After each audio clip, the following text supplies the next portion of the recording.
On April 7, 2026, the global diplomatic system froze. American President Donald Trump had issued a strict ultimatum to Iran, and the countdown had reached its final hours. Through a sudden social media post, he declared that if the Strait of Hormuz was not reopened immediately, the entire Iranian civilization would be destroyed, never to return. The threat landed heavily because of the devastation already on the ground. Over 50 days of fighting, more than 4,000 people were already dead, communities were shattered, and millions of civilians had been forced to abandon their homes. The commander of the world's largest military was openly threatening to wipe out an entire country and its history. This move signaled a shift where traditional diplomatic protocols were being replaced by raw existential ultimatums. The physical reality of the war had already pushed the Middle East to the absolute brink. America and Israel had actively targeted Iranian nuclear facilities, dropping 4 separate bombs directly around Bushehr site, Iran's only fully functioning nuclear power plant. If strikes breached the facility, radioactive material would pour directly into the ocean, causing total ecological collapse, destroying water supplies, and triggering generational health crises. In retaliation, Iran shut down the Strait of Hormuz, choking the vital waterway carrying the world's commercial oil. A local border dispute had escalated into a dual-threat crisis, actively choking the global economy while holding the region's entire ecosystem hostage. Throughout the chaos, the American administration continuously assured the public of total air dominance. They confidently claimed the enemy was militarily defeated and the skies were entirely secure. That narrative shattered on April 3rd, when Iranian forces successfully shot down a highly advanced American F-15E Strike Eagle fighter jet. One crew member ejected and spent the next 24 hours evading capture alone behind enemy lines. Following emergency protocol, he hiked to an altitude of 7,000 feet, hiding in mountain crevices while an intense hunt unfolded below him. The subsequent rescue mission came at a staggering cost. To protect the downed airmen from capture, U.S. forces heavily bombed the area.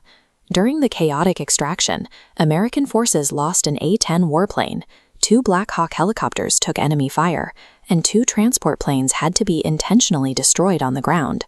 A single downed pilot completely derailed the superpower's heavily scripted narrative of control, proving that overwhelming technological superiority cannot eliminate the unpredictable chaos of combat. With only 90 minutes left before Trump's civilization-ending deadline expired, an entirely unexpected mediator stepped in: Pakistan. Leveraging direct military back channels, they managed to broker a sudden 2-week ceasefire between the U.S. and Iran. But the illusion of peace shattered within hours when Israel launched its deadliest bombing campaign yet on Lebanon, killing over 300 people. Prime Minister Benjamin Netanyahu flatly stated that Lebanon was not part of the U.S.-Iran ceasefire, deciding to continue the bombardment on his own terms. The subsequent peace summit in Islamabad quickly collapsed. The American delegation, led by J.D. Vance, demanded Iran suspend nuclear enrichment, the process of refining uranium for power or weapons, for 20 years. Iran offered only 5. The deadlock was absolute. With negotiations dead, the U.S. Navy initiated a complete blockade of Iranian ports.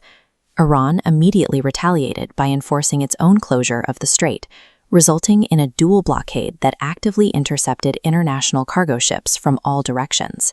The cascading events exposed a harsh reality of modern geopolitics. Even a superpower cannot control its proxies, and a localized standoff inevitably triggers a multi-front regional disaster.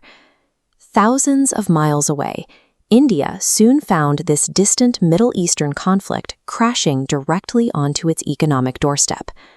On April 18th, 2 massive Indian-flagged supertankers, one carrying 2 million barrels of oil, attempted to cross the Strait of Hormuz. They were intercepted and fired upon by heavily armed Iranian gunboats, forcing the vessels to retreat entirely. Iran, a strategic partner working closely with India to build the massive Chabahar port, was now turning its gunboats on the very Indian vessels that represent their shared economic interests. While the Indian foreign minister was busy issuing public statements dismissing Pakistan's role as a mediator, the Indian government was simultaneously failing to secure its own vital shipping lanes. Unable to protect its own energy flow, India found itself completely dependent, forced to repeatedly petition the U.S. for temporary waivers just to maintain basic energy imports from Russia. In an interconnected global economy, neutrality offers no actual protection. Nations that fail to proactively secure their supply chains quickly become collateral damage in the standoff between superpowers.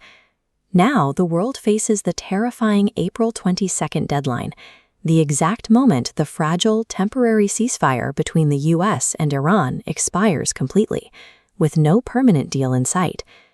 Meanwhile, extreme domestic laws are quietly taking root under the cover of war.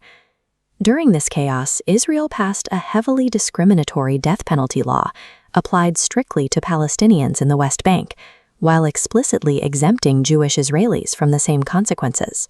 When diplomacy fails, a regional standoff creates a ripple effect that touches every major economy, forcing citizens worldwide to bear the costs of a conflict they did not start.